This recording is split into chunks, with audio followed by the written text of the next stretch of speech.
So again, welcome back to another episode of Race Talk Revolution with Lane and Eugene. Race Talk Revolution is where your voice matters. Welcome to all of you who are new today to the program.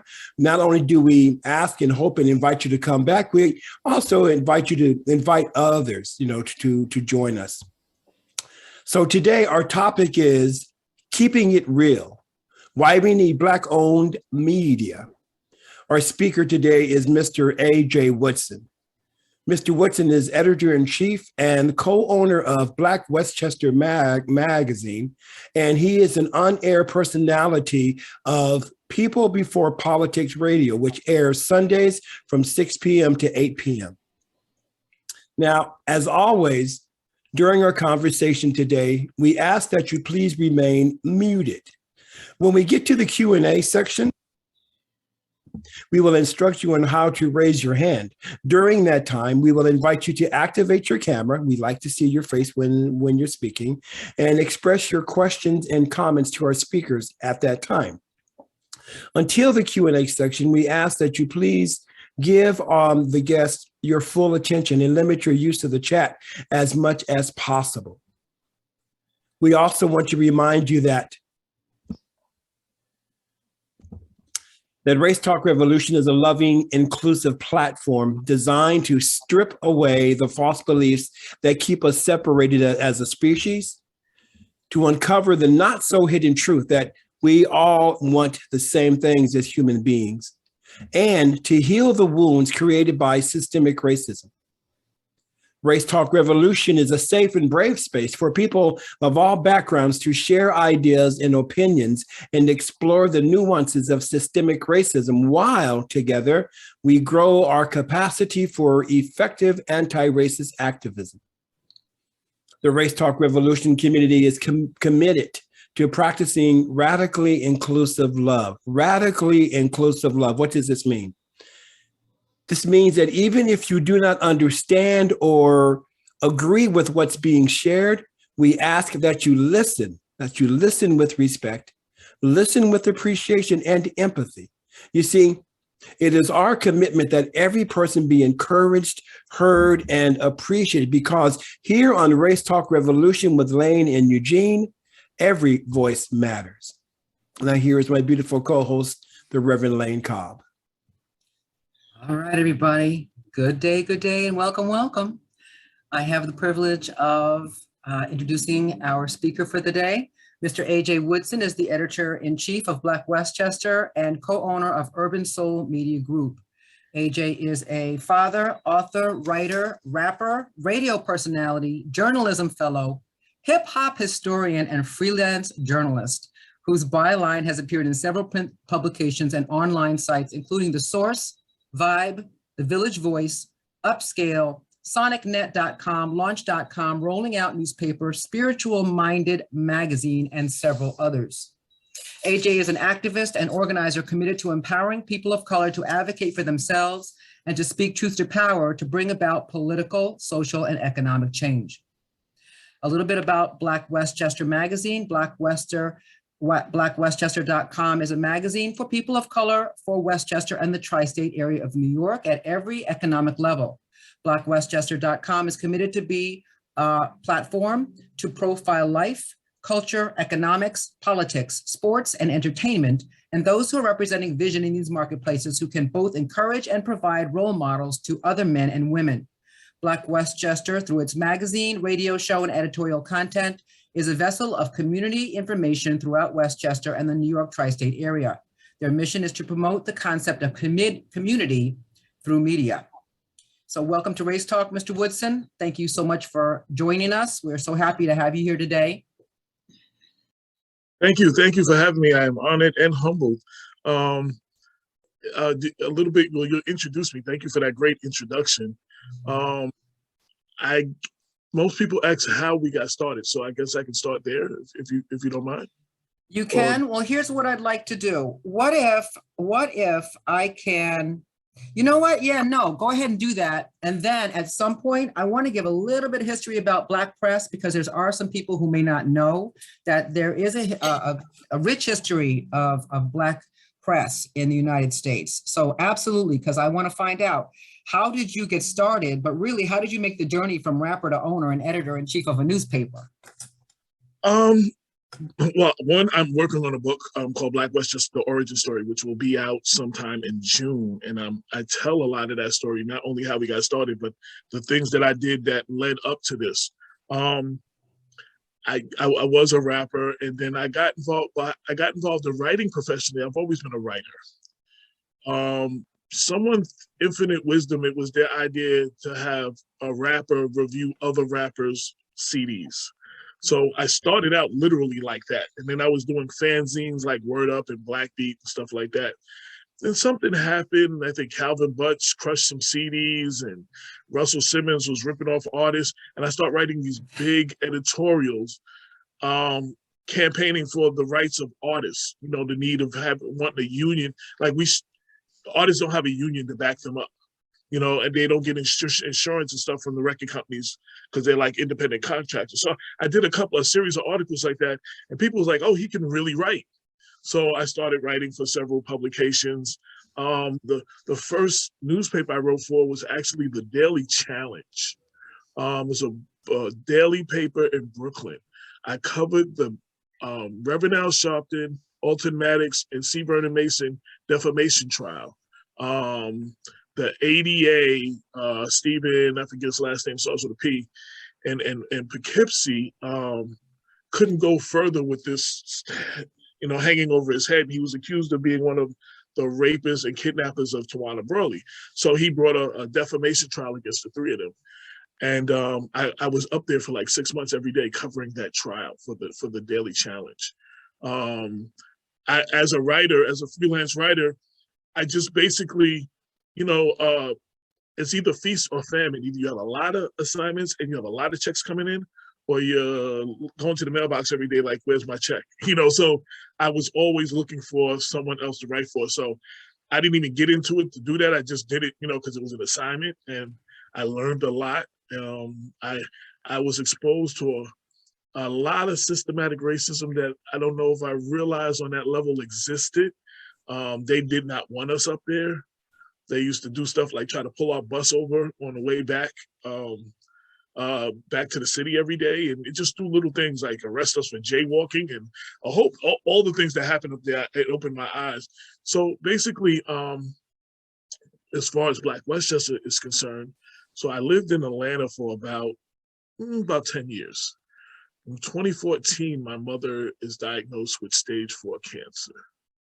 I come home to take care of her. That's the only reason I came home.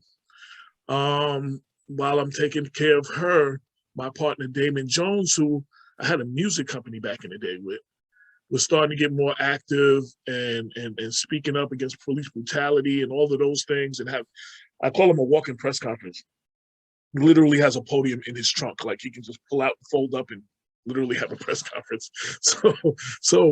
But he was getting tired of the News 12s and the other organizations showing small clips of his press conferences. And sometimes you miss the purpose or the theme of the press conference. You know, they show a clip and tell you what it was about, but you know, sometimes missing the message. So I'm there every day, taking care of my mother in the hospital, and he knew I needed a break, and he asked me to come out and videotape this particular press conference. It was 4 Black parole officers. They went up to Ramapo. I think that's in Suffern, upstate. To get an escaped parolee. He wasn't there. As they were leaving the city, they were pulled over by the local police. They were held at gunpoint for 45 minutes, told to lay on the ground. They had their badges on their neck, on chains around their neck. They have bulletproof vests that said NYS, New York State Parole, in big letters. They were in a government vehicle, and they were held like they were terrorists or bank robbers. Of course, none of the cops were ever disciplined or anything. So this press conference was announcing their lawsuit, and Damon was standing with them while he could videotape it. So he sends me the video afterwards on YouTube, and I always had a blog all my life to just express stuff. And I basically wrote an article, if it's not safe for them, what chances does the average brother like me have in the street? That ended up basically being the birth of Black Westchester. Literally, he gave me the idea. We came up with the name Black Westchester Magazine, with the idea of a African American news magazine. You have white magazines, Time, Life, Newsweek, but you don't have one that speaks to Black people. I've been doing entertainment stuff all my life. We have enough entertainment publications. I didn't feel like that was needed. I wanted to do this. So we came together and did this. I designed the website on my mother's bedside. She saw the first few articles and stuff. She ends up passing July 15th. And, 8 years later, here we are. We've done a lot of good work. We've got some wrongfully incarcerated people out of jail. We got some officers who violated their policies and procedures and training, and we got them in jail because of our stories. We got several other officers suspended or fired. We've got some elected officials in office, and some of them didn't act right. We helped them get back out of office. We become somewhat of the voice of the people, even though I tell people that's not why I got into this. It's cool to be the voice of the people, but I want to encourage people to have their own voice. And hopefully we will encourage the next generation of truth speakers. So that basically sums up kind of the origin story. I mean, I talk about it way more in detail in the book that's coming out. But that's our story. And, I try to stand on the shoulders. You talk about the importance of the Black press. I try to stand on the shoulders. And in 1927, the first African-American newspaper was the Freedom Journal, started by John Rushworm and Samuel Cornish. Then you had a lot of other papers popping up. And in Westchester, we had the Westchester County Press that's going on 90 plus years. And you had another paper called the Westchester Observer that was started by Ben Anderson. I think it ran from like the late 40s, 48 to maybe 1971. And they were more of the activists, more of the advocates, more than the Westchester County Press, who covered more events and positive news. And we need that, don't get me wrong. But the Westchester Observer saw they needed that. That's going to hold the elected officials' feet to the fire and be more of the advocate for our need. We combine both of them.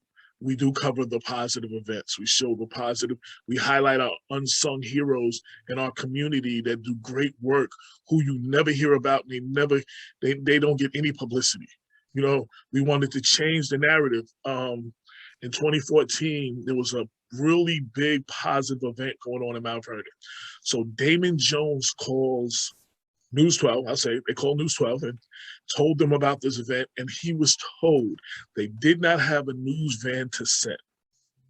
He hung up, called back, spoke to the same person, and said, I want to report a shooting on the corner of, before he could finish, it was like, where? We got a van coming right away. Talk to the same exact person. They didn't even realize they were talking to the same person. And we realized then, and media defense, if it leads, it bleeds. That's what gets them the views. That's what gets them the advertisers. That's what keeps their numbers going and keeps people watching their stuff.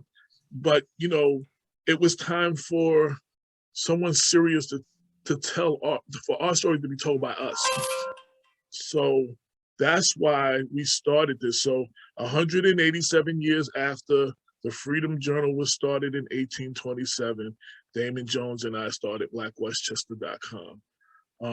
3 years later, with the calling of the people, we were print and we were digital, and we started the actual monthly newspaper because the people called for it in 2017. Well, I want to interrupt you for a minute. Thank you for that history. And I do encourage people to look. There is something very easy on YouTube to look up. I sent it out in the resources, the history of Black news, I think it's called. It may be the history of Black media, but it's only 27 minutes. It's really a very good thing to watch on YouTube. just to give that a brief history of Black media. Your tagline is news with a Black point of view. Yes. So what does that mean to you to have that image? And what does that mean from the perspective of journalism in your choice of what you cover and how you cover it? Is that clear? Absolutely. All too often, every other group has their local community or free and independent press that speaks to them. The Irish Times, the Italian whatever, the every other group has that. So when you hear national news, that paper articulates to that group of people how this affects them. All too often, Black people don't always have that. And in Westchester, there was a void. So we cover the issues that a lot of people cover, but we cover it with the Black point of view. A lot of times we are, like if a Black person gets shot by the police, the first thing they do is criminalize the person. We humanize the person. We say their name. We explain that that's a person, regardless of, even if what they did, what they were accused of, they deserve to be arrested and tried and have a day in court. They didn't deserve to be killed right there on the spot. You know what I mean? Like the police are playing judge and jury. So, but the mainstream media doesn't show that. They'll dig up, he smoked marijuana in high school and got suspended, or he went joyriding with his friends and he was in the backseat and got arrested. Like they'll quickly try to criminalize the person.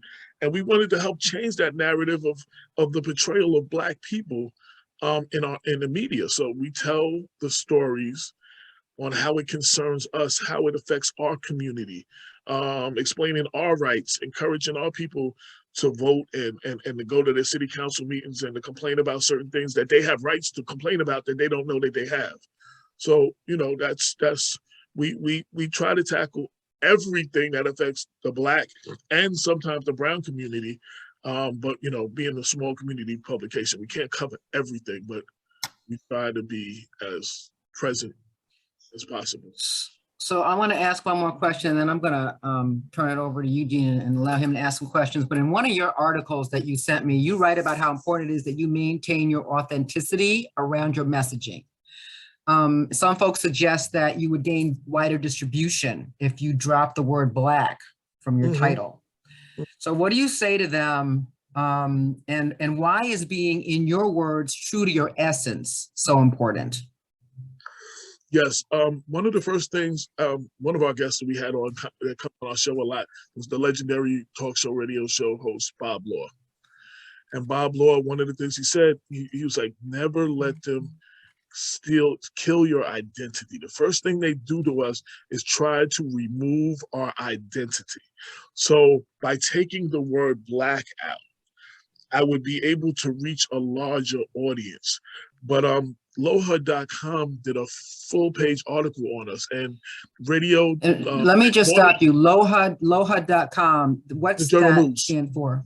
Okay, so it's Lower Hudson. Yeah, Valley, yeah, right. Yeah, okay. it's the website. Just want to know because people are. I'm sorry. Not from here. It's the website for the Journal News, which is our local USA News distributor. Like they're owned by USA Today. I'm sorry, and it's our local news, the Journal News. Their website is LoHud, LOHUD.com, which stands for Lower Hudson Valley. Morning talk show, longtime morning talk show host Bob Marone. He was on VOX and FAS and has his Westchester Radio Westchester now. He made a comment about us, and he said one of the most appealing things to us, he said we could have gone harder on some elected officials, and some people accuse us of going too hard on others, but we never moved to the mainstream by staying to our essence. We actually moved some of the mainstream to us. From my music days and rap, a lot of people, they have this thing called selling out or going pop. You have a Black audience, there's your community audience that follows you, but at some point you're told to get more, more fans, sell more records, do more shows. if you don't talk about these controversial issues and you do more, pop love songs or whatever, you'll get more white viewers and white buyers and stuff like that. Good example, Mariah Carey. When she first came out, the only group of people who accepted her was the Black community. She then went pop. She started off thanking the Soul Train Awards and thanking the Black community, and then she went pop and said she's not Black. And after that pop audience was through with her, she had to come back with her tail between her legs, trying to reappeal back to that core Black audience that got her there. You know what I'm saying? So that's we never tried to go pop or sell out. We have a lot of white readers and listeners, but because they understand the importance of what we do as a Black press, not because we purposely write or do things to attract them. You know what I mean? So people constantly say, oh, Black Westchester, that's racist. What if I started a white Westchester? Well, you don't have to, because all mainstream media is white. So you really don't have to do that. You know what I'm saying? Like, we had to do that. So I did a series of articles a while back for a magazine called Freedom Rag, if you don't mind. And I interviewed 4 individuals, controversial individuals as they put it, who had said something and one sentence was taken out, and Dr. Leonard Jeffries was one, Khalid Muhammad, who was the head of the mosque, number 7 at the time. He ended up losing his position because of a comment he made actually 30 years to the week that Malcolm also lost that same position for a comment he made. So anyway, they took that one sentence like they did with Malcolm, and they, full page ads and all that, and he got removed. I then, Dr. Ben was the other one, and I can't remember who the 4th one was. But I and this is in the early 90s. My mind was, I wanted to talk to all of them, and I wanted to give them a forum to actually say what they say, to explain the whole thing. Because you can take a sentence out of anybody. I can talk to all of y'all and take a sentence out of what you said, and I can paint you any way I want to paint you. I mean, you have that ability as a writer. I don't do that, but you can. And that's what they were doing. So I let all of them talk. I ended up becoming friends with Khalid Muhammad after he found me later. I had a clothing store in Mart 125 called Conscious Brothers Clothing, across the street from the Apollo, and he would always come through, remembering that I had interviewed him, and we would always build. He was doing the Million Youth March. He had me stand right next to him in his press conference, announcing it, wearing my Conscious Brother Clothing hoodie, so it would be seen on the media. Like, I got to know that brother very well. So, again, a lot of what we do in Black Westchester, I say that because I talk about that in the book, about how that prepared me for what I'm doing now, even if I didn't know it back then. Getting our narrative out, getting the facts out, humanizing our victims that they try to criminalize, and just getting the story out from the Black point of view, which is a point of view that is not necessarily told often. You can be only being pro-Black is a crime in this country. You can be pro anything else and nobody complains, but you're pro-Black, you have to be anti-Semitic, you have to be anti-police, you have to be anti-something. You're accused of being anti-something for being pro-Black. And I'm not anti-police, I'm anti-bad police. I don't care what color they are. If you're in our community and you're violating your rights, your policy, procedures, and training, I have a problem with you. I don't care if you're Black. I have more of a problem with the Black ones because they should know better. Same thing with the Black elected officials. I have more of a problem because you should know better. So, it's we hold everybody's feet to the fire equally. Brother AJ, thank you so much for being here and all of this that you're laying down here. And for those of you who don't know some of the names that he mentioned, I mean, these are heavyweight people in the Black community. Dr. Jeffries, Dr. Ben, and of course the brother Khalid Muhammad. So for me to hear you talk about your engagement with them, thank you so very much for the work that you do. And so I want to ask you this question. In one of your articles, you write about, nope, that's not the one. You have said as a writer, you have to understand why you are doing what you do. Now, I can see that in the history of Black news media, where Ida B. Wells and Frederick Douglass, just to name two significant pioneers in the Black journalism, with the courage and conviction they brought to their writing and championing issues relevant to Black community and speaking out against lynching, just as an example. So let me ask you, what does that look like in present day journalism? I'm glad you said that. So we started June 2014.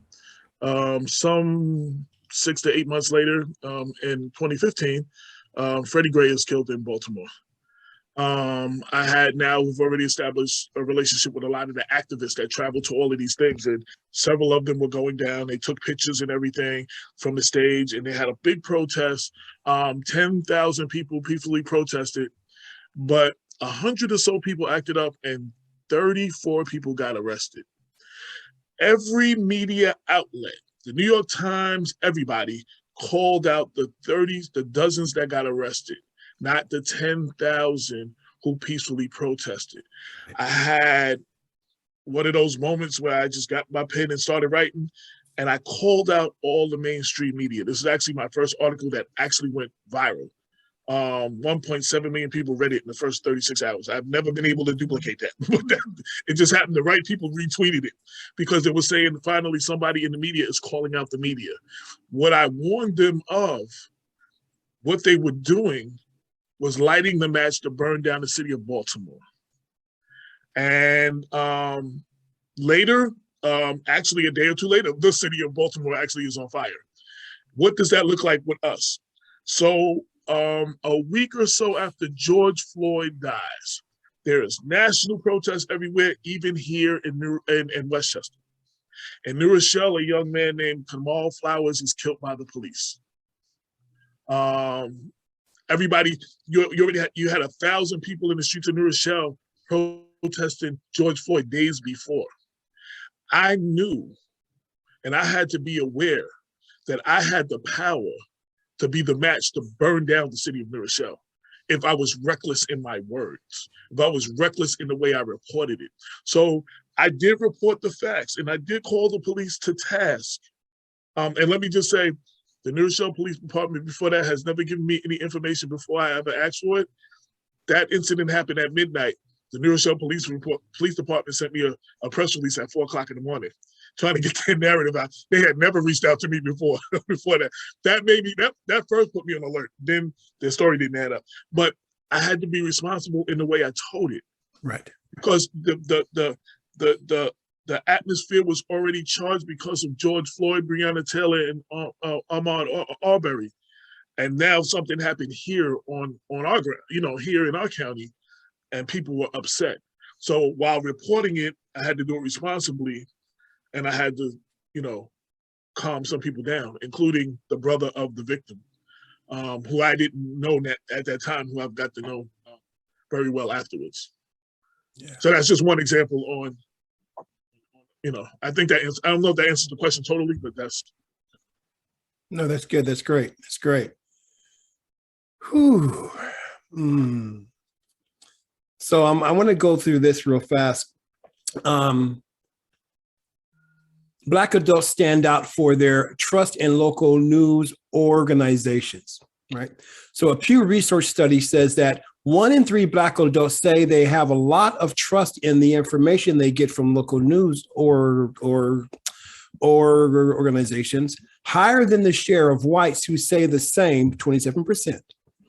When it comes to national news or organization, Blacks, 23%, are about as likely as whites, 20%, and Hispanics, 24%, to express a lot of trust. So what does that say to the responsibility of Black media outlets in terms of being accurate and trustworthy? Because this is a very important position, that is in your hands. My mother used to say, and it's been a very popular saying in the movie Spider-Man, with much responsibility comes, with power comes much responsibility. You have to understand that, and I was telling y'all off air before we got started, So I have to be 10 times more accurate than News 12, ABC, NBC, or any of them. They could write a story and actually get some of the details wrong, and will be believed and respected, or they'll accept. Our people will accept what they said. I have to go 10 steps further. I have to have the audio of the person saying it. I have to have a video of the person doing it. I actually have to have the documents, where they can read through it themselves. And even then, sometimes, people question my credibility. It's funny. I always say I got into this to unplug our people from the matrix, and those very people are the ones that usually attack me. Wow. Listening to the rhetoric of an elected official who's saying whatever and doesn't care about them, and they tend to believe that elected official that I'm just attacking them because I don't like them or because I didn't get a job or whatever narrative they have to put. So I had to fight very hard for our credibility. I had to fight, especially during the Richard Thomas administration in Mount Vernon. I am very open that Damon, myself, Dr. Bob, actually met Dr. Bob, who's on my show. I actually met him in the Richard Thomas campaign. Richard Thomas paid me to do a social media. So I covered a lot of that and voted for him. And, I actually believed in him from the things he was saying. And so I found out certain things about him after he got in, and then he didn't stay to his word. And we were his biggest critics at that time. I say that to say, Ernie Davis was the mayor before that, and I held his feet to the fire. So how much more should I hold the feet to the fire of a person that I advocated for, that I voted, that I supported? I should hold his feet to the fire even more. You know what I'm saying? But Richard Thomas and them and the people and their people behind it were, I had a white guy that was one of his biggest sponsors or advisors, he calls him, Joseph Spezio, who some might know the name and might not know the name.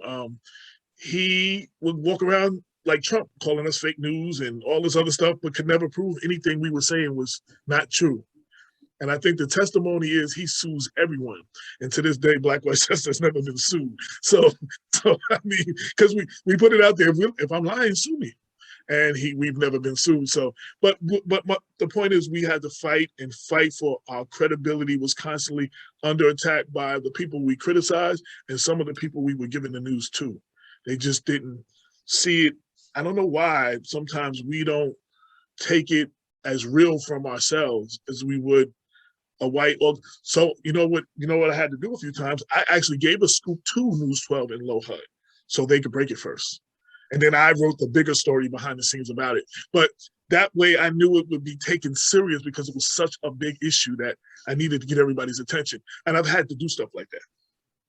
So, what I hear you saying as well is that it's not just your responsibility to report what's happening. It's your responsibility to actually go that step further and be very visible, to actually look for, to advocate for, to lift up, and also to tear down if that's appropriate in terms of, your commitment for empowering and supporting the Black community. Am I hearing you correctly?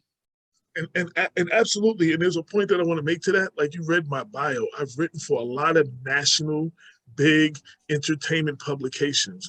I could have started another Black entertainment publication and been talking about reality TV and all the ratchetness going on in TV and the whole Chris Rock and Will Smith thing. And I could sell it on the newsstands and people would buy it. But I chose to do this, and this is a labor of love. This may be something I may never get rich off of. But I feel that there's a responsibility. My mother, the reason I tell a story about my mother was a big advocate for things she was. In her last days, she lived in a senior building. She had to become a big advocate for senior rights, helping all the seniors fight.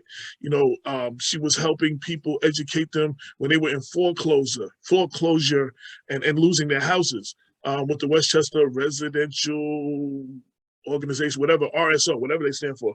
She did a lot of that. I didn't do those things. My mother's name was Patricia Henderson. I didn't do those things, but I still felt with her passing, she passed me a baton this is what I do. I write, I do this, I talk, I advocate. So I do it my way. But I feel like it's a responsibility. And you're a reverend. My biblical institute teacher in Atlanta told me that this is my ministry. Right. And I was like, why would you say that? Said, you do the things that Jesus wants you to do. We're supposed to advocate. We're supposed to be the voice of the voiceless, hope for the hopeless. We're supposed to feed the hungry. He said, you do all these things in your stories and in what you do. This is your ministry. And everything that you went through, this is what God was preparing you for. So it's the mentor of mine, Henri Ward, Short Temple, Amy Zion Church in Smyrna, Georgia. My pastor thought it was smart. In his wisdom, he wanted us to develop our own theology. So he started a biblical institute on the second floor of the church. It wasn't accredited or nothing, but if we wanted to go to the classes that you will take in seminary class, like Journey Through Christian Theology and all of those classes, I've taken all those classes and I passed them, and it helps broaden my perspective on everything. So, I don't know if I answered your question or I got far off of what you asked me. That's okay. You're passionate, you're passionate, but that's a good lesson for everyone to understand, right? To one of our taglines is your voice matters, right? Yes. And yes, tapping into, your divine potential and, your purpose is essential for making sure that you have done the work that you came to do, while you yet live. And you're definitely doing that. Just real fast, one of the definitions of the word minister is one who sees to the needs of others. Okay. Yeah. Yeah. And we are all that. I mean, yeah, exactly. Go ahead, Lane. We are all that. No, yeah, we are all ministers in our own right. And when we recognize that and then just walk that path, that's one of the things that brought, brings us together here. Right. The book I have is Black Westchester, the origin story. But as I told you, the subtitle is How My Faith Was Very Instrumental in This Great Experiment. Yes. And then I explain what that means, why I keep calling it the Great Experiment. I explain all that, So can I ask you a question? Oh, I'm sorry. Go ahead. No, go ahead. Go ahead. Eugene, you can go ahead. Well, I was going to say, you're going there as well. Let's talk about the radio show. Is that where you were going, Lane? Sure. Let's go there. Now, I know that you are focused on the New York tri-state area, but you have had some conversations that go beyond this immediate area, right? Yes. Yeah. So let me just finish. Let me just wait for you to finish the question. Go ahead. Yeah. So when does People Before Politics air? And what is your goal for those broadcasts? And how can folks participate? Okay, so the show used to be, before we started Black Westchester, Damon K. Jones had a blog talk radio show with that same name, People Before Politics, where everybody would call in. When we started Black Westchester, Damon was invited to a radio show at the same studio, internet studio based in Yonkers. And we liked it, and we found out how much it would cost for us to get a show there. And we wanted to do Sunday because usually Sunday, a lot of our traditional Black talk shows were on Sundays. But we didn't want to miss the church crowd, so we did it later in the evening instead of actually in the morning. It used to air on it was an internet-based show, but through COVID, the studio shut down. So we started doing, like you're doing, streaming live straight to Facebook, LinkedIn, and YouTube. And I'm doing it out of my home right here where I'm doing it right now. I do the show right here instead of going to a studio. Where we covered national issues. So our digital footprint started expanding way beyond Westchester. In 2014, 2 months after we started, 2014, 1 month after Eric Garner's dead, and in July, we started June, and in August, Mike Brown's dead, and Ferguson. And someone in Ferguson, who identified herself as Sharon from Ferguson when she called, I guess she was Googling some stuff and read some of the articles that I had wrote about Ferguson. And then she found out we had a radio show, so she was listening to the show. So when we were talking about how sometimes the mainstream media, twist things around and stuff like that, and there was a report that I had read where a Black pastor was saying they were peacefully protesting and the cops were throwing like tear gas or doing things to ignite the crowd, and the crowd was peaceful to that point, and the crowd ended up responding by throwing bottles at the cops. The mainstream media talks about how the rioters were just violently attacking the police, and that's why the police had to do the things they were doing. She saw the article I wrote, for whatever reason she found it online, and she called in to give us a street eye view of what was really going on and confirmed all those things. So somebody from Ferguson was calling into our show that Sunday to a couple of weeks to tell us what was really going on. That was one of the biggest things. That was like, I've never been to Ferguson, and I'm saying, somebody from Ferguson found out about us and was telling us what was going on. So we, doing this online, I'm able to talk to people in various places that they don't have to be in my radio show. They don't have to be in the studio. I can talk to them in California and Chicago and Atlanta and wherever else. I did a lot with the Stacey Abrams when she ran for governor. I went down there to see my dad, and I ended up doing a lot about how the guy she was running against was actually the head of the Board of Elections, and he was the referee in his own fight. You know what I mean? Like, he was the fighter and he was the referee making the rules. And a lot of people didn't know that down there. So I'm engaging them in Atlanta, the importance of them needing to come out and get her over 50%, or it was going to be a run on. And I'm explaining that to them from up here because a lot of them didn't know. So, we cover the Black community as a whole. Eric Adams, when he won, he was in Ghana, and he was honored in Ghana. Some of my people were there.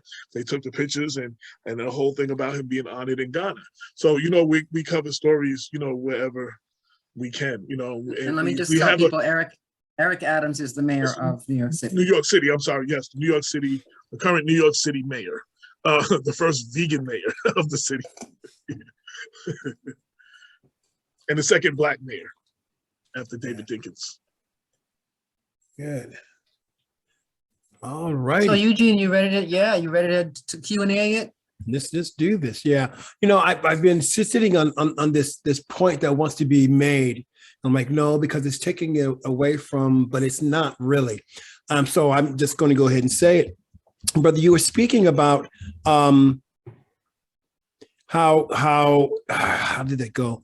Where some and you had mentioned it, let me put it this way, that you gave your story to the white media first, so that they can get it out because it was that important, and then you came behind, and then really shined the light because of the way that systemic racism runs. And it's interesting in that, generally speaking, and this is really generally, generalizing it, that we have been, as Black people, miseducated to believe more in what's being, and more in what the white media or the white person says, more than what we say. And even though what we're saying is the truth, which is why, you have to have your ducks in the row, making sure that your T's are crossed, and and all of that, and it's because of, and I want people to really understand this, coming from the Black point of view, that, in order for, we have to show up so much more, just because of the systematic racism makes it so that we don't trust each other, and it's an interesting thing. And so that's just one of the things that just wanted to come, out right now, so that we can become clear on how deeply this stuff goes. Yeah. Yeah. And, AJ was saying before, I don't know what the name of that is. I just put in the chat. It's internalized racial oppression, right? Internalized racial inferiority. Yeah. From those messages, those internalized messages. And this is one of the reasons why it is so important to have Black voices elevated, right? To have voices elevated so that they can speak to the Black perspective, so that they can empower us, so they can model for us that our voices have value, and invite us to come together and speak to each other and enfold each other with love and appreciation and understanding, so that we are not continuing to be at the whim of systemic racism. So thank you. Thanks for bringing that out, Eugene, and thank you for being that voice, AJ.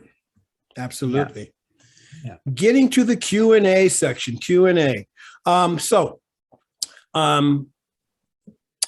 you so in this section, what if you have a question and or comment, how you raise your hand is to take your cursor to the lower right-hand corner, where all the icons are, click on reactions, and you'll see the bar that says raise hand. If you don't find it there, then go to participants on that lower line where all the icons are. Go to participants, click on that, find your name, click on the 3 dots to the right of that, and you should find the ability to raise your hand there. Speaking of questions and comments, let's keep them down to under 2 minutes if possible. I know it's possible. Just keep them under, 2 minutes. So we have time enough for people to ask their questions, and also, more importantly, time enough for Mr. Woodson to answer the questions. So right now we have Cody. Yeah, I wanted to say first, thank you so much. I really appreciate your being here with us. I love the idea that you started with the daily challenge. Yes. Talk about putting it out there. That's what it is. Daily challenge. Yes. Then I wanted to mention a wonderful movie, a movie that my boyfriend and I like a lot anyway, called Talk to Me, that tells the story of Petey Green, played by Don Cheadle. Yes. And it's moving and funny and uplifting, and about being a talk show host, basically. Yeah. And lastly, I wanted to ask, BNN recently folded, I gather, Black News Network. I think so. I believe I read something that it was gonna. I'm not sure. I don't want to be misquoted, but I think it might be, or it did. Yes. Okay. And if it did, why do you suppose that is? I mean, that's a hard question if you're not sure that it actually folded. But well, yes. I'm almost 90% sure that it did. If I recall, we're losing a lot of our Black talk radio shows. We're losing a lot of our Black media, specifically because of, someone said, Arnold Murray said, funding. For lack of support. We don't support our Black-owned businesses, but we support things we think are important. Doing the Black news is like giving people medicine. It's good for them, but they don't want it though. You know what I'm saying? They'd rather have some junk food or candy. You know what I'm saying? So I mean, you have to understand that. And again, how I said how my faith has been instrumental in this great experiment.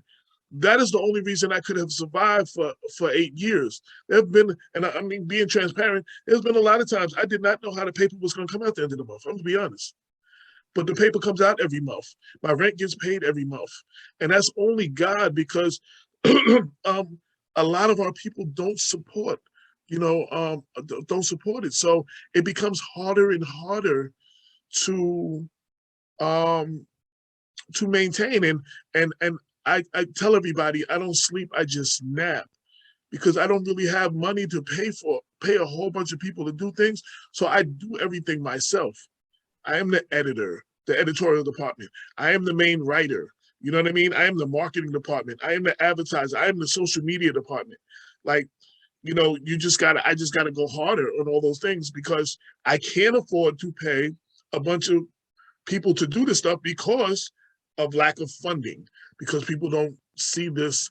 They want you around, and they support you with their words and not their wallets. How about that? So, they always say, oh man, you're doing a good job. We need you here.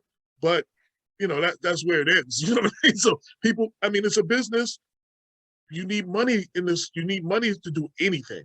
So how can I get a couple of subscriptions? Email us at blackwestchester.com. Our subscription for the newspaper is $35 for the year. Just email, you send us a check in your email address, and I will mail you you'll get 12 issues of the newspaper. So that's one way. And we have a donate button. The people that I want to thank everybody out there, and I want to say this too. And that because of God, there are people who believe in what we do. and they come by every now and then and drop off an envelope for me. They don't have anything to advertise, and they just want to drop a few dollars because they want to see me keep going, see us, not me, see Black Westchester keep going. So we've depended a lot on that as well. So I hope I answered your question. And like Don Cheadle's character that he played, I find myself, I don't have as many issues as he does. He had, but like him, I'm not a perfect person. I make my mistakes. I try to own up to the mistakes I make. But one of the scenes is there was a riot breaking out, and they called him back in to calm the people down. Everybody wanted to hear his voice. After this Will Smith and Chris Rock thing, my phone rang. Like, everybody wanted to know what Black Westchester had to say about that. And we weren't going to cover it because everybody else was doing it, but everyone wanted to know what we had to say about it. Everybody wanted to hear our voice. So that I can relate to that movie a lot. So thank you. Leah. Hi, thank you, AJ, for talking to us today. I think what you're doing is great. I love your energy so much. Yeah, I just went online to find your online paper, and it looks really great, and I'm going to subscribe. It looks like it's free online, which is amazing. It's free. It's free. It's a free newspaper. It's distributed everywhere free. Right. Because a lot of our information doesn't trickle down to our community. And if I was to even charge 50 cents to $1, a lot of people who needed the information would not be able to afford it, literally. Yeah. So we make it free, and advertisers and sponsors is how we pay for it. So that's another thing. That's so great. I work for the Poor People's Campaign. Yes. And one of the things Reverend Barber is always saying, that we have to change the narrative by changing the narrator. So I think what you're doing is so great, and just keep it up. I was really shocked to hear that you got pulled over with a bunch of Black corrections officers. Oh, I didn't. They did. Oh. I wasn't there when they did it. Oh, okay. They got pulled over, even, and they're members of law enforcement, and they got pulled over by law enforcement like they were terrorists or something. Sad state of affairs. But thank you so much. Thank you. Thank you. Thank you, Leah. Good afternoon, Patrick. We'd love for you to come off of mute and then on camera. Thank you. Hey, good afternoon, everyone. Good afternoon, Eugene and Lane. I am really interested in this topic. I'd like to get your response as to the whole idea of networking when it comes to Black media on a whole, not just Black radio or Black press, but Black media on a whole. And that's one. And then secondly, being a person from Jamaica, and living in this country, I have come to realize that we have this insular way of dealing with issues which affect all of us. And this poses a bigger problem for us than it, brings up solutions. I find that when we look at our problems more in an international way, to see that what we encounter here is the same thing we encounter in Jamaica and that we encounter in other parts of the Caribbean, even in the motherland, that when we network, we can get a whole lot more done. Like, more can be done in terms of reparations if we deal with it as an international issue. So if I could get your response to that, and particularly about the networking. I believe it is very important in networking with like-minded allies and other people who do the work. Sometimes, unfortunately, and not always, it's a competition thing. Sometimes our people will not allow us to have two of anything. Let me give you, like, the Westchester County Press has been around 90-something years. When people found out we were going to do a newspaper, do you know what a lot of people and some of the elected officials y'all know said? Oh, y'all gonna take out the county press? No, we're not going to take them out. We stand on their shoulders. Like, we wouldn't be able to do what we do if it wasn't for them. And it was important for us to put that message out there, then have her on our show to let people see that we work together. Like, you know what I'm saying? You're not going to be able to drive a wedge between us. But far too often, in our history as a whole, they have used us to discredit others of us. You understand what I'm saying? And a lot of us sometimes may not be, let's just say, as committed to the cause as I am, and we'll take that dollar and take that money so they don't struggle like we struggle and do those things. You understand what I'm saying? We've turned down a lot of money. That all money ain't good money. That's the first thing I learned. All money ain't good money. There's some things you sell your soul for some stuff, and we're not willing to. We are free and independent, but with freedom's not free. so you know, you gotta. Some of my financial situations because of the choices I made not to take money from certain people, but I believe that we need the network. I try to do that as often as possible. What usually happens is we get in, it's a good idea, we all get to talking, and somewhere, you know, everyone doesn't stay committed to it. So I would love to do more of that, and I think it's very necessary for us to actually grow as a whole. I hope that answers your question. Thank you for the question, Patrick. Brother AJ, thank you for the answer there. Jason. Yeah, first, I just want to say I'm just loving what you're doing, and the heart that it's coming from is, and the integrity with which you do is just so clear. So thank you for that. And I went to your website and I was looking for the donate button, and I can't find a donate button. So I'm just, is there an easy way to just put some money in your pocket? Email me at blackwestchester.com, and there's different ways. We have PayPal, we have other things. We address you can send a check to, and I can give you all that information. Okay, I'll send you an email, and I guess I want to @gmail.com. I'm sorry, go ahead. Yeah, no, thank you, and I just want to urge anyone else here who feels inspired and moved by what you're doing to similarly do that. I think, you know, you have an audience this big. If everybody chips in a little bit, that can make a big difference in you not having to stretch so hard for next month's paper. So thank you. Appreciate that. Yeah. All right. I don't see any more hands. What's up? Usually hands are flying. But it is a very a great conversation that we're having. Yeah, there's my dear Adine Usher. Thank you so very much. Thank you, Eugene. And thank you so much, AJ. I have a lot of thoughts. I love what you're doing. I love the passion behind it and the honesty behind it. I lived in Mount Vernon for over 20 years, and I've tried to be very active in the community. Head of the Block Association, involved in the Traphagen School, all of those things as our children were growing up. And I was always very, very frustrated with what I considered the lack of integrity on the part of many of the Black politicians in the Mount Vernon community.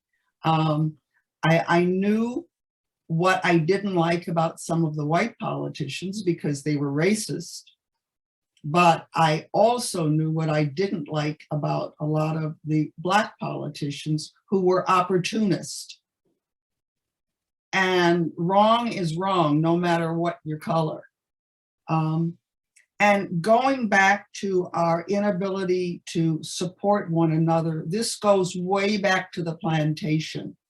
Yeah. Where for almost 300 years, you are dependent on your enemy for your survival. Yeah.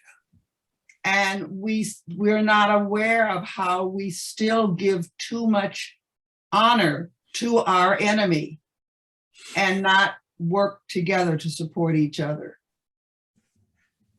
That's all I wanted to say. And I too shall be supporting your magazine. I'm excited by it. Thank you very much. Like I said, freedom is not free. I made certain decisions not to take some people's money.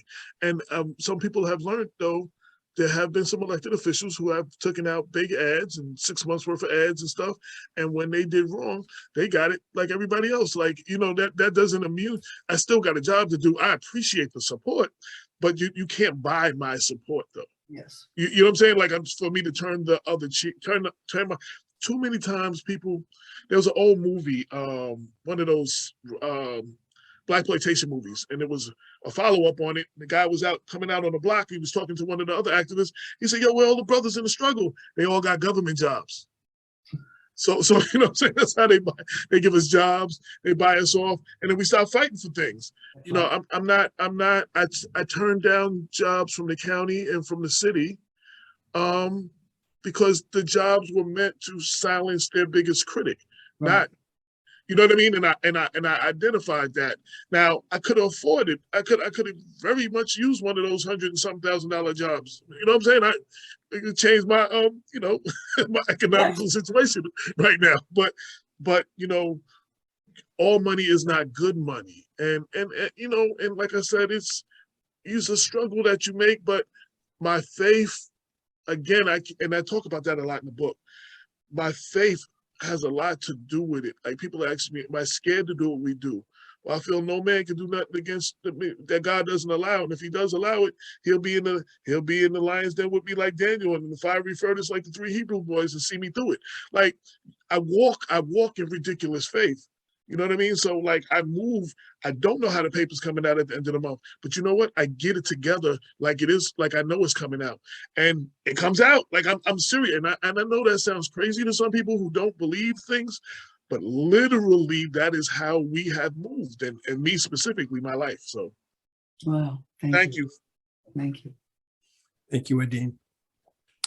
Jane?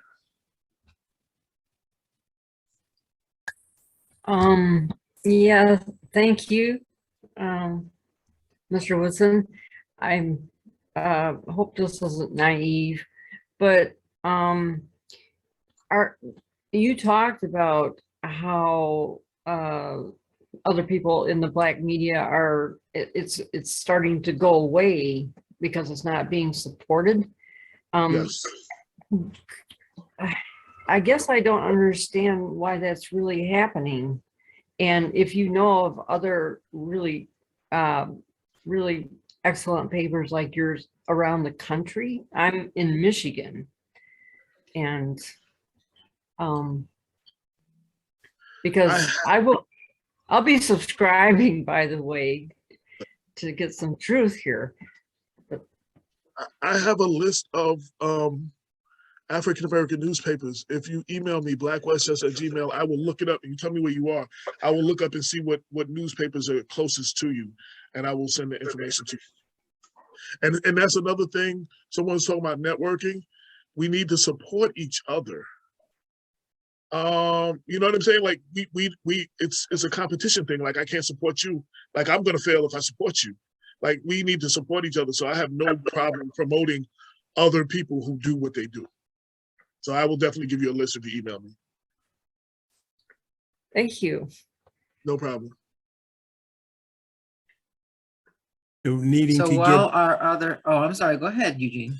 needing to get back to the concept of cooperation and not competition. Okay. Indeed. I was just going to say, while we're waiting for other people to get their questions together, because I know there are some, you have first of all, you offer so much information in your magazine. Like, it's so much information. It's like something for everybody. So I want to find out, there's a couple things. One, why do you feel it's important to offer so much information to your subscribers? And then the other one thing is, you have a section called Under the Radar. What is that? So Under the Radar, when I used to write for the Source magazine, I used to write for the Under the Radar section. Under radar, in that term, as far as music, is the artist who's been doing work for years, but they never blew up, you know what I'm saying, to the household names, but Okay. they have been doing it for a while. So it would be the same as saying the unsung heroes. You know what I'm saying? Like, those who have been putting in work in our community for years, and you know, they don't get the media attention for it. They don't get celebrated for the work that they do. that would be that section. I have a few sections that I started and that I haven't, fully filled them in because again, it's just me. I've had a broad perspective of everything I wanted us to do, but sometimes have to focus on just a few things. And I had Well, go ahead. I had people that I were want to gonna do, highlight the fact that you've got sections on Black family, Black finance, religion and spirituality, right? Which you're not going to find. I mean, those three areas in themselves are extremely, extremely unique. But you also have senior living and travel and health and wellness and technology, right? There's so much stuff. And of course, we're all human beings. Everybody wants this information. How do you have that prepared from the Black perspective, from the perspective of here is stuff that is for the Black community, and it fits, it's a lifestyle, and it's for us. well, one, I want to say thank you to all of our contributors. We have several contributors who believe in what we do, and we're like, I would love to write an article for your, for your site, and some of those ideas come from that. Damon Jones has turned into a vegan, my partner. We started this together, we're co-owners together. He's a publisher, I'm the editor-in-chief. He's turned into a vegan lifestyle and a wellness coach, and he really took over the health and wellness section. That is true to his heart. So we've been building that section up as much. Now, some of the other things, senior living, which is something I never really got a chance to do. Senior living, the idea was from dealing and taking care of my mother while she was in the hospital and those rehabs and all of that, and seeing that no matter how invested I was in there every day, things still, the ball still got dropped in certain places. But for those who are not there engaged every day, some of their relatives are just being ignored. And just to uplift that and things to look for from my experience, I haven't had a chance to fully, and I'm glad you mentioned that because now it's back in my head. I want to get back because I'm 56. A lot of my friends and cousins and relatives, our parents are either, I just lost both my parents. My father died in September, but our parents are in these facilities. Our parents are going through all Alzheimer's and dementia and cancer, getting chemo and all this other stuff. And a lot of us are left to now take care of them, take them back and forth to the doctor, actually be the caregiver. You know what I'm saying? So I want to do more on that. And it's from my personal experience. So we it's you have to give people, you have to meet people where they are. I can give you a rap example. I don't know if some of the other people are not rap fans. The reason a group like Public Enemy was such a big thing, if it was just Chuck D, the main rapper, just giving you nothing but knowledge and all of this and educating you, the group would have never been successful. Right. But you also needed Flavor Flav to be the clown prince or the clown. Their DJ was very good. Their dancers gave you the visual of like FOI, the dancers and the formation and all of that stuff. And soldiers, and then they had loud sirens and stuff. It was all of that drew you into Public Enemy. And then you got some of those nuggets that Chuck D was trying to give you. So I guess if I can explain it, however I can bring people in, hopefully some of the information we're trying to give them, they'll get some of that information too. And the same thing when I did Spiritual Minded, which was a Christian hip hop site, I did some secular things to bring some people in. And then, everybody's not going to come in and get, a spiritual word or inspiration. But if you bring them in other ways, sometimes some of that, they might happen on that accidentally a little bit, you know what I mean? And, there's more than one way to reach people. So that was my thinking. Understand we make this up as we go along because there was no blueprint for us when we got started. So, Well, it certainly doesn't match any news media site that I've ever been to. It is very eclectic. It is packed with information and support for other voices. And so I just wanted to let people know that that's what they're going to find and to honor that and to say, bravo. And you have become quite a force in this area, quite a voice. And we're pleased to be supporting with you, and we're pleased to be collaborating with you. So just thanks again. Yes, and also thank you to, I guess, one of your listeners who just sent in a donation and said, thank you, Mr. Woodson, for what you do. So your voice matters. So I wanted to, and someone else just sent in a donation. So I want to acknowledge and thank you, and please feel free to keep it coming. But yes, thank you. Thank you. Good going. Thank you. Michelle Brown.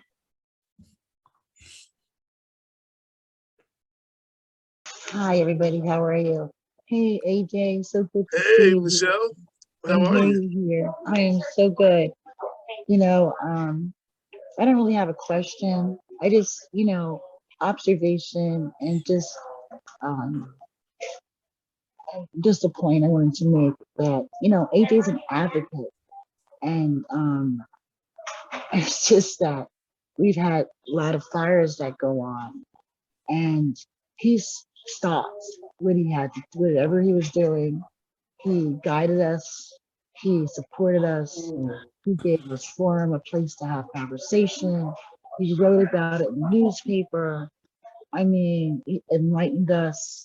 I mean, he is definitely someone that should be supported because the voice, as Wayne was saying, is vast knowledge that he's giving us. It's a great resource.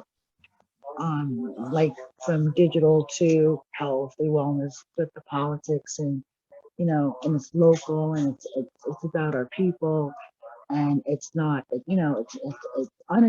uninterrupted. I want to say it's live, right? He as it's happening, like he's reporting it, and he's inclusive, and he's I don't know. I'm not trying to toot your horn, AJ. I'm really not. He's just a great person. He is the person that should be doing what this is. And I say that to say I just met him, last year.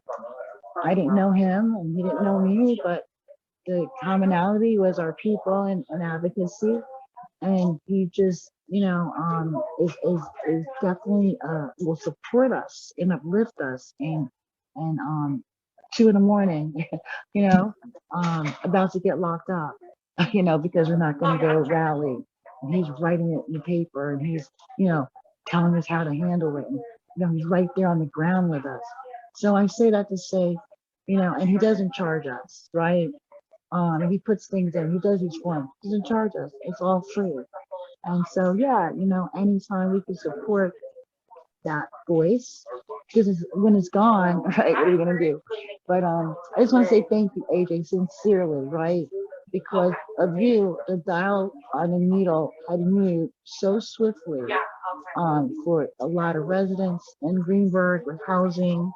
A lot of politicians have been exposed and been held accountable. And I just want to say, you know what? Thank you so much. And, I'm not going to say keep up the good work because that's kind of corny, but keep up the good work.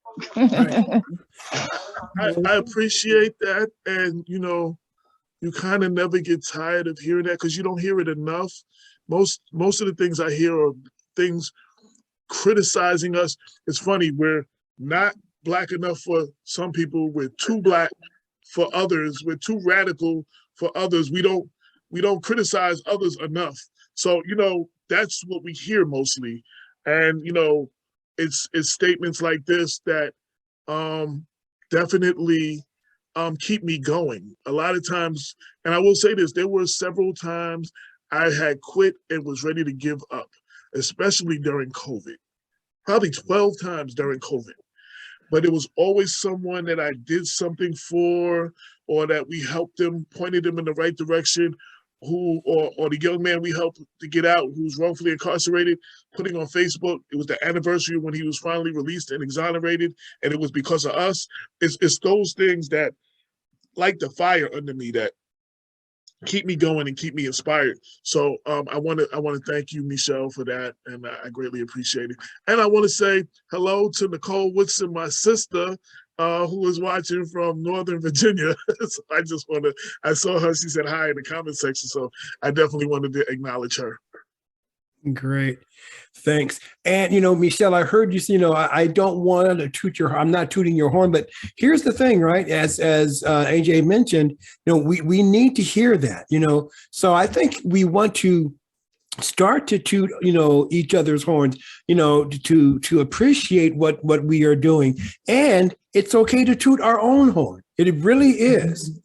It really is, because that inspires not only us, but the people around us. And when we, say, keep up the good work to people, well, that's what they're inspired to do. So let's toot each other's horns. Absolutely. I would like to say one thing real briefly to Michelle. Michelle, we need more people like that. Like, people call us to fight their battle. She was there fighting. All I had to do was amplify what she was doing and put assistance to what she was doing. There was a situation, they were going to protest, and they were told if they showed up, they would be arrested. All right, she had her lawyer ready at the police department at the time of the thing, and she was going to do it anyway. And I was going to cover it, and there was some other people. It was like one of the ladies was on a walker. I was going to show the video of them arresting some older ladies on walk. Like, they backed out at the last minute and let them have their protest. But it's the fact that she was willing to do the work, and all I had to do was shine a light on it, and it helped their situation. And I sometimes get tired of fighting for people who won't fight for themselves, not who can, but who won't. Right. Because there have been too many times when the rocks come back, I'm looking around and I'm the only one getting hit, and I was fighting for you.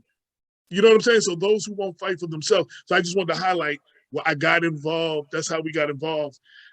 I just started shining a light on what they were doing, and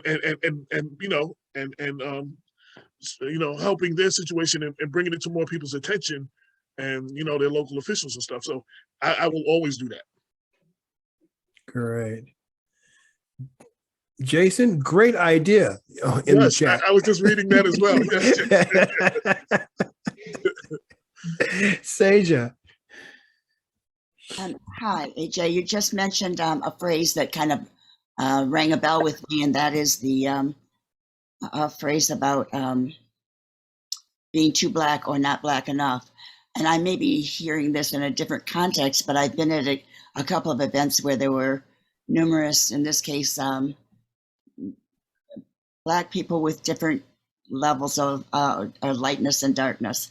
And darker skinned person made a very broad or spoken statement that the lighter skinned person had no right to speak because they weren't as black as they were.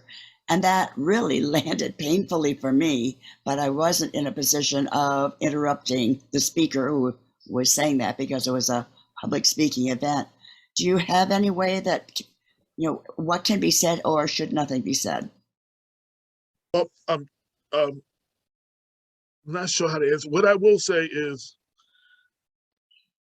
as an effect from slavery, where they divided us, and they keep changing the rules, there's always a division between us.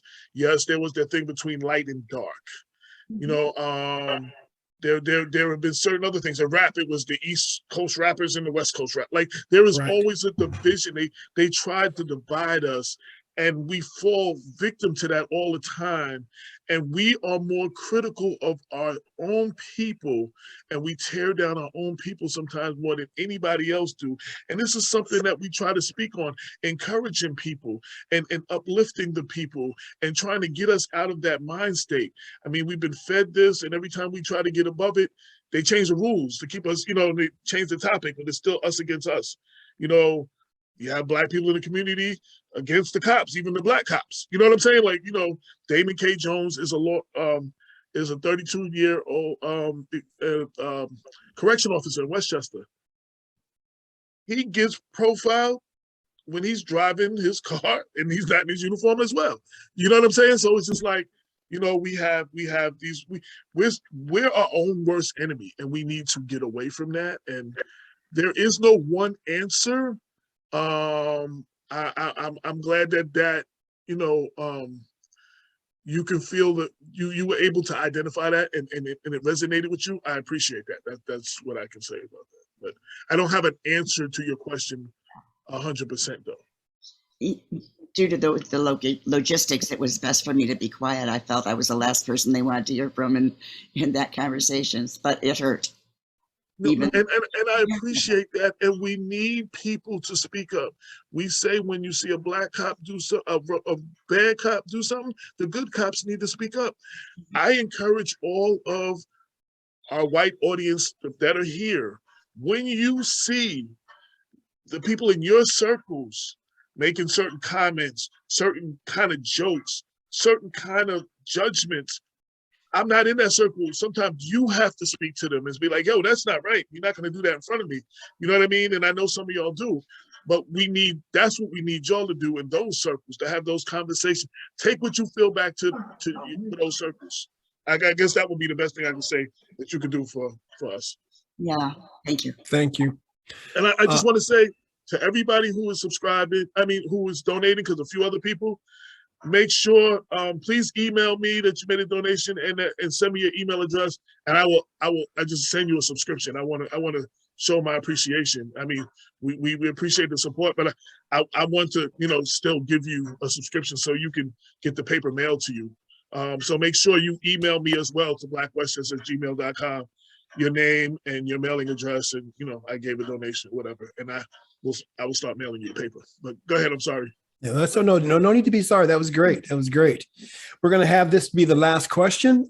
Tina and her lovely partner, Al.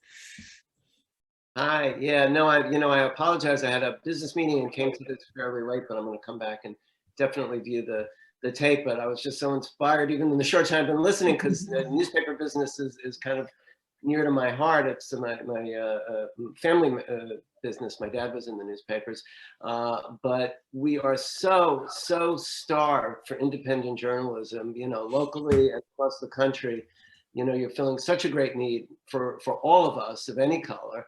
And, even even the local newspapers are basically primarily owned by national chains who come in and gut the editorial staff and maybe have one or two part-timers covering local news. So thank you for doing this, and apologize if you've covered this already, but I'd also be interested in hearing any inspiration you take, because there's a great history of Black journalism in New York and other cities. I think the Pittsburgh Courier. Yes. Yeah, and a number of other papers, many of which are not in business anymore. But I'm just curious to hear if you take any inspiration from those. Yes, I did cover that, but I will gladly speak on it again. I stand on the shoulders of all those papers and media outlets who came before me, and Black radio talk show hosts like Gary Bird. I stand on their shoulders because without them, I wouldn't exist. And I study them and I see the fights that they were fighting against the Civil War. They were fighting against segregation. They were fighting whatever the thing was at the issues of their time. And I know that I have the responsibility to educate and do the same for what we're going for this moment in time. So yes, I very much stand on their shoulders, and yes, and I try to educate and keep their names alive. Like I do articles about the importance of the Black press, and I list the names and so people will know, so they continue to exist and their legacies continue to exist, as I hope I've inspired someone to do about me for 100 years from now. So you know what I mean? So and it's about education. I just want to say what they're doing with our school systems and the excuse my expression, the whitewashing of history. The lack of teaching Black history in schools is not just detrimental to Black people, it's detrimental to everyone, because everyone does not know the history and the rich history and the accomplishments. And some of that is in the systematic racism and the implicit bias. Even those who don't think that they're prejudiced and they have the implicit bias, is from the lack of knowing the history. And we should know the history. And of course, I'm advocating for the Black history, which is American history, but we should know the history of the indigenous people. We should know the history of the Latino. We should know history of the Chinese that was building the railroad. We should know this because we collectively all make up this country. Right. And for some reason there's an erasing of that history. They don't want to, you know, act like slavery didn't exist and all these other things didn't happen. And I think it does a just service not only to those groups of people, but to everyone as a whole. So I think my responsibility is to keep talking and keep putting it out there and keep celebrating these things, you know. So That's yes. wonderful. Thank you. Great. Thank you so much. Thank you very much, Brother AJ, and thank you for all of you who raised your hands and asked questions and had great comments. I'm going to hand this over to Lane for right now. Thank you so much. Thank you, everyone. And, you know, just love this community, right? Look at you guys, right? Making donations online and stuff. And we have just I'm just so proud. I'm overcome. And just thank you for being who you are, all of us coming together every week to have these loving, inclusive conversations, these courageous conversations about these issues that are so important to all of us. AJ, I want to ask you before I talk about what's happening next week, really quickly, what's the most important thing for us to take away from your presence today? And do you have a call to action for us? Well, one of the calls to action, like I said, to our white, non-Black listeners, you know, if you feel this conversation, it's up to you to take it back to your community, and share that. It's up to you to, you know, chastise those and let those other people know, let other people in your circle know that's not okay to do. You know what I'm saying? And sometimes being quiet, you know, give the person talking, give them permission to continue to do it, to think that it's okay. You know what I'm saying? But if it bothers you, then you should speak on it. That will be one call to action. We, to my brothers and sisters, we have to support our businesses. This is always a big thing. See, we talk about economical power. We talk about power. We talk about, one of those ways is, you know, with every dollar you spend, you vote for a world that you want to be, what you want to see. So, if you want to see more Black businesses and more diversity, then you have to find those businesses and you have to spend that money. You know what I'm saying? Spend your money there, as opposed to the big, you know, a lot of the big chains are knocking out the small guy, the mom and pop stores and stuff. How many hardware stores and everything that Home Depot and them knock out? Like, they don't exist no more. You know what I mean? And plumbers and stuff. So we have to support our businesses. And that is one way to you know, then you're empowering the businesses. We're recycling our dollars in our community. This is just as important. Also, I want to say, you know, there's an attack on voters' rights. And even if it's not in your area, there, you know, I don't care what you're fighting for, and not just Black people, because I told women this before, I told everybody before, if they come for the Black vote, they're coming for everything. They're trying to overturn Wade versus Roe. Roe versus Wade, right? Roe versus Wade. I'm sorry. It's not just this country was run by white men. They fear the browning of America. Look at the 2014 midterms. You had a lot of people, a lot of firsts. Muslims, first indigenous person. Now you got first trans. In Westchester, we had our first openly gay Black congressman. This is a problem because in the city of Yonkers, you now have 2 Latinas and 2 Black women sitting on the city court. And out of the 7 city council people, you have 4 women of color.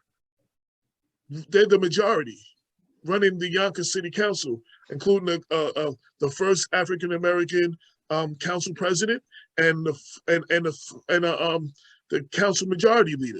You know what I mean? So, like, this scares people that want to hold on. When they say make America great, they want to go back to that time when it was just them that controlled. And that includes women, because women, Black and white, didn't have the rights to do a lot of things, vote and other stuff. They want to go back to that time. So we have to, no matter what it is you're fighting for, the right to vote is the most important thing, because it allows us to vote for people who will stop these things from being taken away and for us to move forward. Without the right to vote, We won't have people who represent us, and we will lose all of these things.